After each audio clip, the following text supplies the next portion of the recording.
Sebagai seorang mukmin, kita harus selalu meningkatkan pengetahuan kita, keyakinan kita kepada Allah Subhanahu wa taala, sehingga kita bisa sampai mencapai puncaknya keyakinan walaupun kita ini masih hidup di dalam dunia. Ilmu itu ada 3 tingkatannya. Pertama, ilmu yakin. Kedua, ainul yakin. Ketiga, haqqul yakin. Ilmu yakin adalah ilmu di mana seseorang mengetahui sesuatu penuh dengan keyakinan dan tidak berubah keyakinan tersebut. Itu namanya ilmu yakin. Contoh, ada orang berkata bahwasanya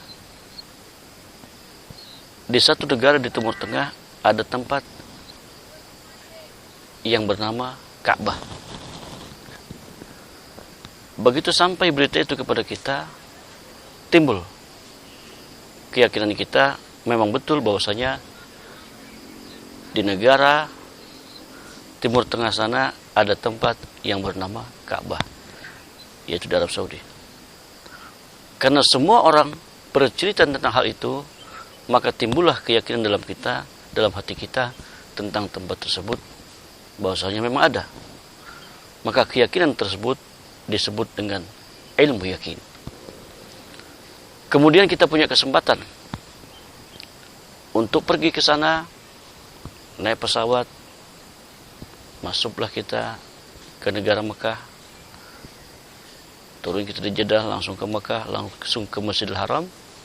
Begitu kita melihat Ka'bah yang kata orang diceritakan itu, kita melihat dengan mata kepala kita sendiri, maka penglihatan tersebut disebut dengan ainul yakin.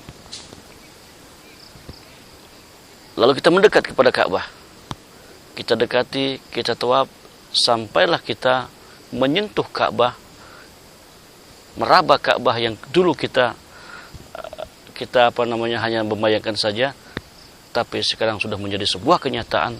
Kita sentuh Ka'bah, bahkan kita cium Ka'bah. Nah,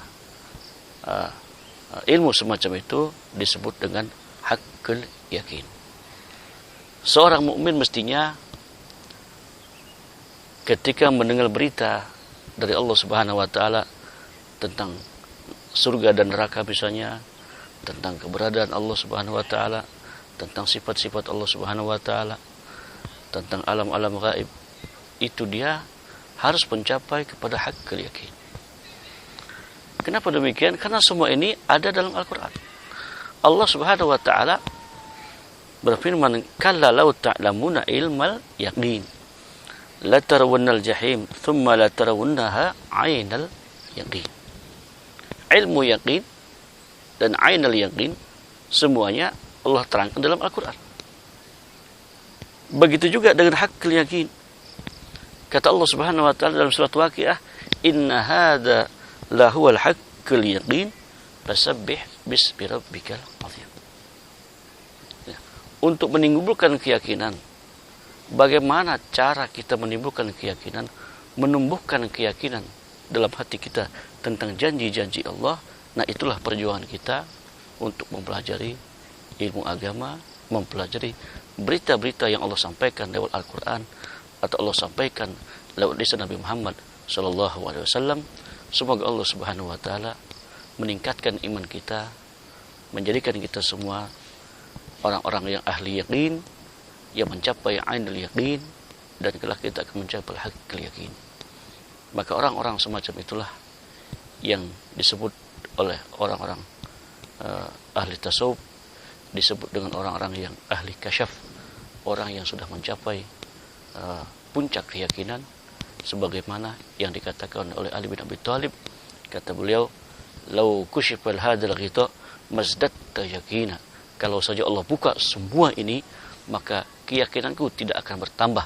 Artinya, saking yakinnya Ali bin Abi Thalib dengan berita, dengan kabar yang Allah bawa, yang Rasul bawa, maka beliau tidak akan bertambah lagi karena keyakinannya dengan berita-berita itu sangat kuat, sangat hebat. Beliau sudah mencapai haqqul yakin sekalipun beliau masih hidup di dalam dunia. Kalla law ta'lamuna ilmal yaqin la tarawunal jahim thumma la tarawunaha 'ainal yaqin. Inna hadha lawal haqqul yakin fasabbih bismi rabbikal 'azim. Semoga kita dijadikan Allah Subhanahu wa taala orang yang ahli yakin. Amin ya rabbal alamin. Wassalamualaikum warahmatullahi wabarakatuh.